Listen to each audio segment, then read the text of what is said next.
औज़ुबिल्लाहिमिनश्शैतानिर्रजीम बिस्मिल्लाहिर्रहमानिर्रहीम। प्यारे बच्चों, अस्सलाम वालेकुम वरहमतुल्लाहि वबरकातुहू। उम्मीद है कि आप सब ठीक होंगे। प्यारे बच्चों, आज 30 जून 2020 दिन मंगलवार, ये जमात 10वीं का क्लास है। मजमून हस्बी मामूल, जैसा कि आप जानते हैं, उर्दू। उन्वान है हमारा आज अरश सेबाई के हालात जिंदगी और शायरी पर नोट। प्यारे बच्चों, अरश सेबाई की 2 गज़लें आपकी उर्दू किताब में हैं और आज हम लिखेंगे इस अजीम शायर के हालात जिंदगी और शायरी की खुसूसियात।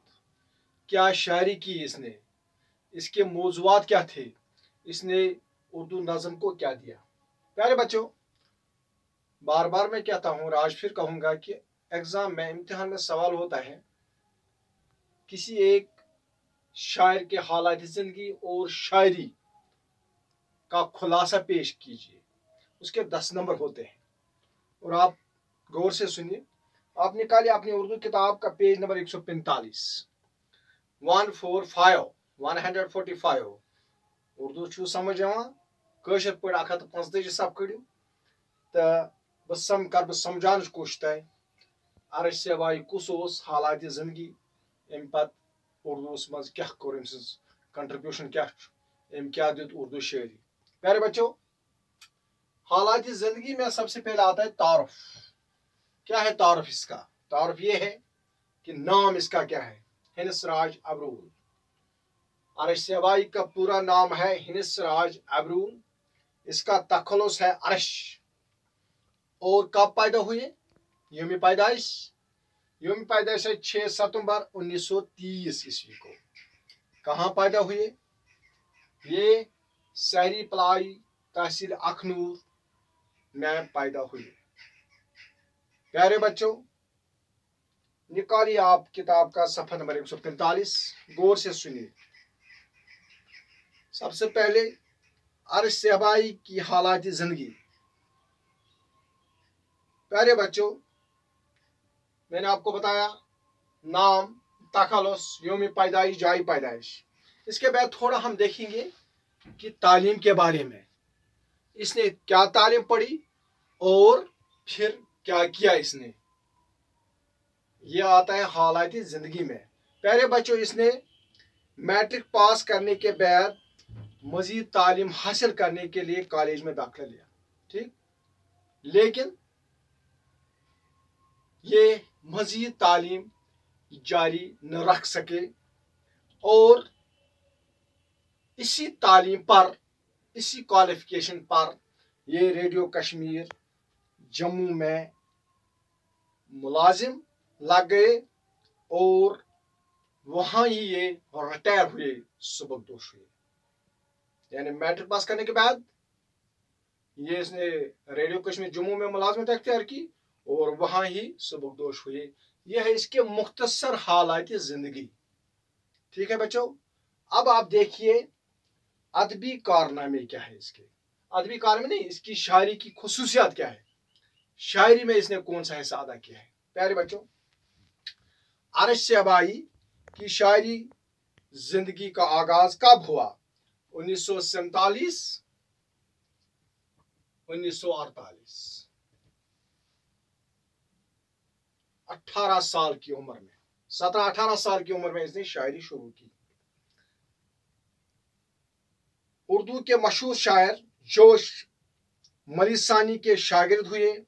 आपने अगरचे उर्दू के अक्सर असनाफ सखन में तबा आजमाई की, लेकिन आपकी ज्यादातर तहरीकात गजलों पर मुश्तमिल है। इसने भी दूसरे शायरों की तरह मुख्तलिफ असनाफ सखन में तबा आजमाई की, शायरी की, अपनी सलाहियतों का भरपूर मुजाहिरा किया, लेकिन ज्यादातर इसने गजलों में ही तख्लीकात की, गजलें लिखी। प्यारे बच्चों, वो इस वक्त तक आपके जो शायरी मजमूए शाये हुए होकर दाद तहसीन कर चुके हैं, उनमें शिकस्त जाम, शगुफ्त गुल اور سلیم بہت ہی اہم ہیں۔ پیارے بچوں، 3 بڑی بڑی اس کے شاعری کے مجموعے منظر عام پر آ چکے ہیں، جن میں شکست جام، شگفت گل اور سلیب بہت اہم ہے۔ ان کی خصوصیات بہت زیادہ ہے۔ پیارے بچوں، شگفت گل پر آپ کو ریاستی کلچرل اکیڈمی کی طرف سے 1961 میں انعام بھی ملا۔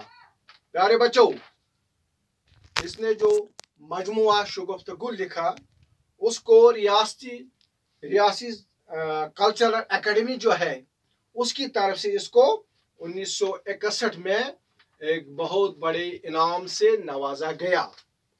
پیارے بچوں، عرش نے شاعری تو روایتی انداز سے کی، لیکن آگے چل کر بعض موقعوں پر عصری مسائل کا بھی احاطہ کیا، جس طرح سے دوسرے شاعروں نے شاعری کی، جس میں عاشق اور محبوب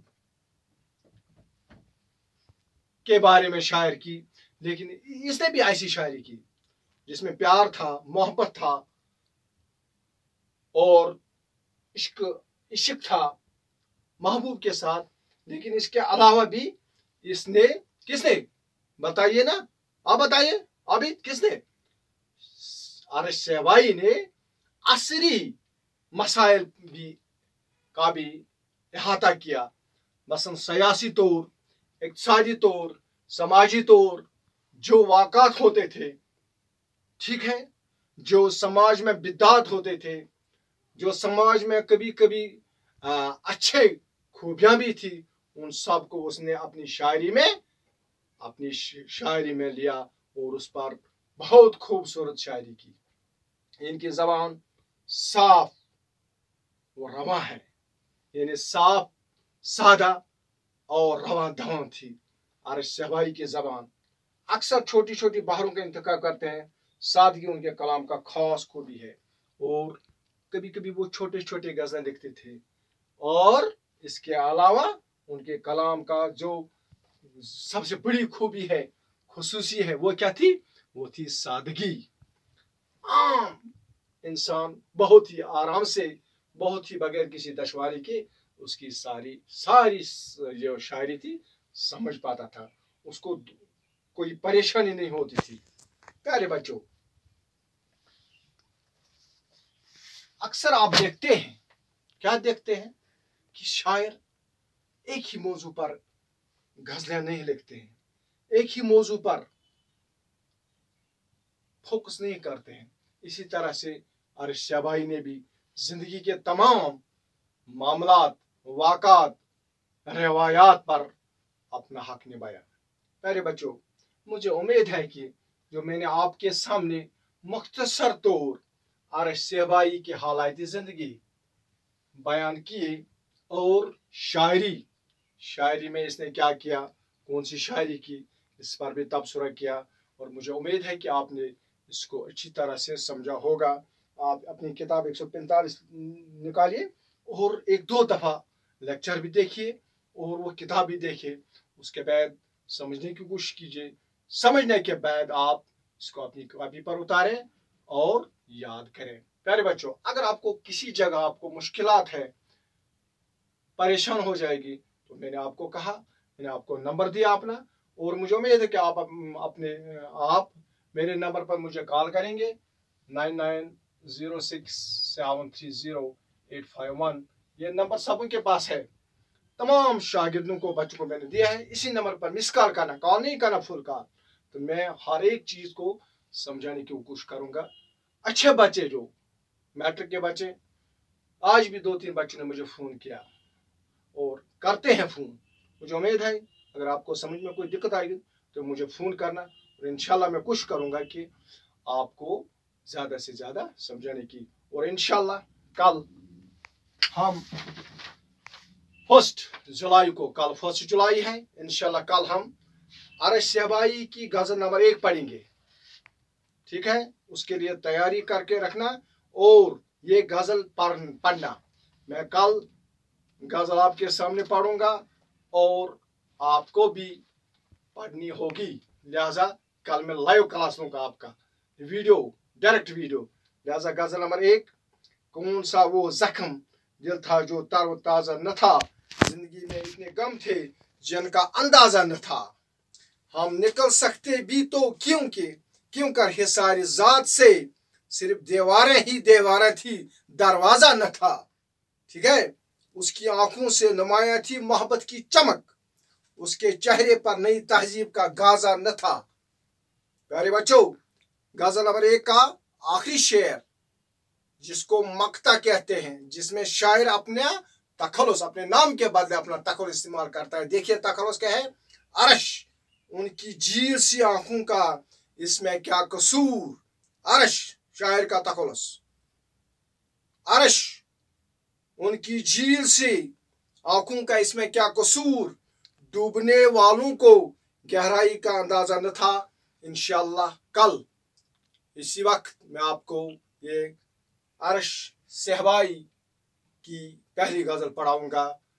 इसको आज ही पढ़ना, उम्मीद है आप पढ़ेंगे और कल आपको समझने में बिल्कुल आसानी हो जाएगी। शुक्रिया, खुदा हाफिज़।